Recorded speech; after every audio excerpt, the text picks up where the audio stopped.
Welcome to another episode of Legal Wrangle on Corporate Laws. Today, we track two important decisions from the world of intellectual property laws.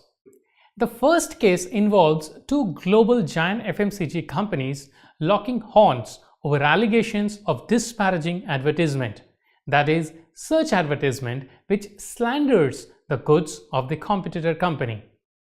The history of comparative advertisement is quite old in India. There have been fierce courtroom battle between Colgate and Dabur, not to forget the infamous advertisement war between Pepsi and Coca-Cola, and so on. So what is comparative advertisement? A businessman is entitled to declare his goods as the best in the world, even though it is incorrect. He can even compare his product with others and call it superior, even though it is incorrect. What he cannot do is to say that competitors' goods are bad. But in practical world of cutthroat competition, this Lakshman Rekha is often breached. Hindustan Unilever and Procter & Gamble, two rival FMCG giants, sell anti-dandruff shampoo under the brand name of Head & Shoulders and Clinic Plus respectively. The allegation was that the TV commercial on Procter & Gamble or P&G, in which the female protagonist says that 3 रुपये वाला anti dandruff shampoo से बाल ज़्यादा टूटते हैं, and by claiming that Clinic Plus बालों को देता है 3 गुना ज़्यादा मजबूती, Procter & Gamble has tried to rubbish and show down Head & Shoulders. The TV commercial in disclaimer at the bottom informs the claim to be based on test report. On the other hand, the advertisement of Hindustan Liver showed that क्या आपका shampoo dandruff पे असरदार है? आपका 1 रुपये वाला shampoo dandruff नहीं निकालता है 1, 2, 3 वॉशेस में भी. हेड एंड शोल्डर्स निकालता है सिर्फ 1 वॉश में. No wonder counter suits have been filed by the parties. Prior to instituting the suit, Hindustan Unilever had filed complaint before the Advertising Standards Council of India or ASCI, which rejected the complaint. It was the contention of the senior counsel for P&G that once ASCI has rejected the complaint, the civil court should refrain from exercising jurisdiction. The disputed advertisement clearly compared the two products, and though it does not name the product of the other, but besides showing the sachet of the advertiser's own product, shows sachet of the other's product.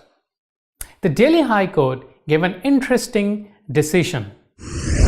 First, Advertising Standard Councils of India or ASCI has been established as a self-regulatory body in the field of advertising, but it is not meant for dispute resolution or for resolution of claims, and therefore the rejection of complaint by ASCI does not bar the jurisdiction of the civil court. Disparagement of competitors' goods is a facet of the law of defamation.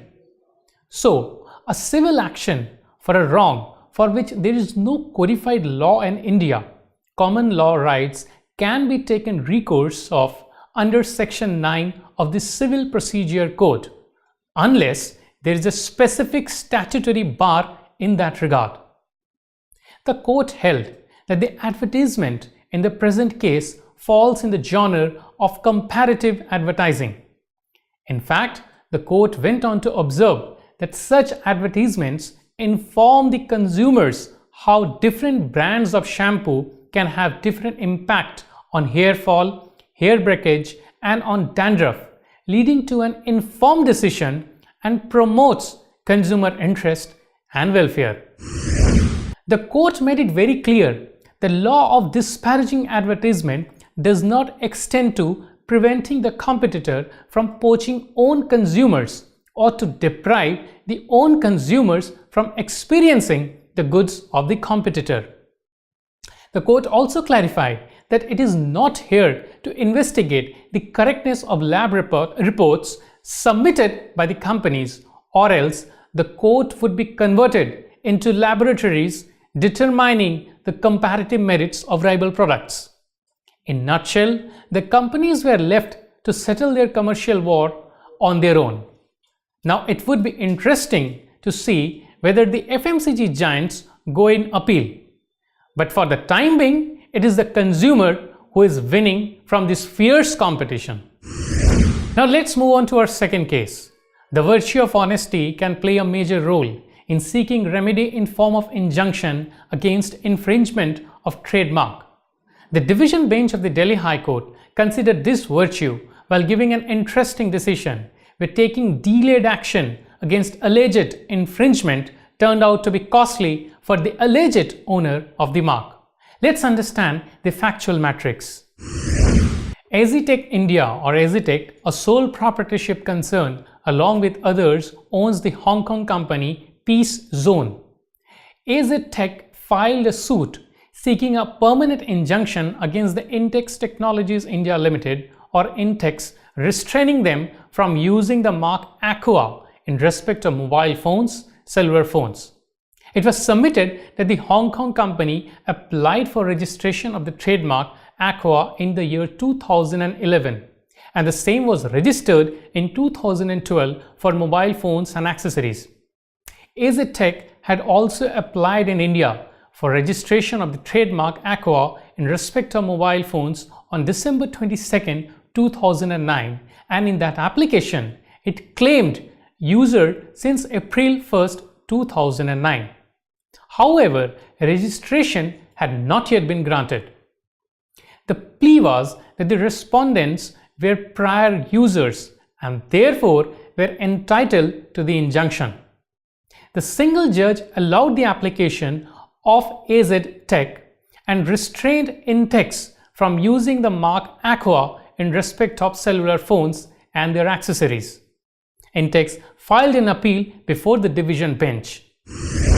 Arguments of Intex. The appellant submitted that Intex launched its mobile phones under the mark Aqua in August 2012. The adoption of the mark Aqua was an honest adoption, as Azitech's alleged product with the mark Aqua was non-existent in the market at that time. The sales in 2015-16 of the appellant's mobile phones under the mark Aqua had grown to Rs 3,193 crores. Instead of Intex attempting to ride on the goodwill and reputation of the respondents, it was actually Azitech who tried to benefit from Intex marks Aqua. To elaborate this allegation, Intex produced evidence to show that Azitech had been using a different font and style for its mark Aqua, but adopted an identical font and style during the pendency of the suit which had been used by Intex. The Delhi High Court set aside the decision of the single judge. The High Court noted that goodwill in the jurisdiction is a necessary ingredient of the thought of passing off, and that although goodwill and reputation are closely linked, they are not necessarily the same thing. For example, an internationally known mark may have a reputation in India, but yet have no goodwill because there are no sales of the product under that mark in this country. In other words, while Azitech had a reputation in Hong Kong or in other parts of the world for the mark Aqua, it could not be regarded as having a goodwill in India, unless and until there were sales and an established market in India. The court found that as on August 2012, when Intex started selling its mobile phones under the mark Aqua, the mark Aqua had not acquired a goodwill or reputation in respect of the respondents' mobile phones. There was also a delay of at least 14 months in the filing of the suit from the date on which the appellant or Intex launched its product under the mark Aqua. During this period, the respondents allowed the appellant's business to grow. A huge amount of expenditure amounting to approximately Rs 27 crores was spent by Intex on TV commercials. There was no justified explanation given by Azitech for such a delay. Therefore, such inordinate delay in initiating action cannot entitle Azitech to injunction. The court accepted the argument of Intex that the respondent's logo was different, but during the pendency of the suit, it adopted exactly the same logo in small cap style and font as that of Intex. This is nothing but a deliberate act of copying in an attempt to ride on the reputation and goodwill of Intex. The High Court held that the respondents had neither made out a prima facie case in their favor nor the balance of convenience in their favor. In fact, irreparable injury would be caused to Intex if an injunction were to be granted or continued. With this, we wrap up this episode of Legal Wrangle. Keep watching TILTube for our upcoming education video series Learning Curve on the subject of General Anti-Avoidance Rules or GAR and its impact on the Indian Ink. Thank you for watching. Goodbye.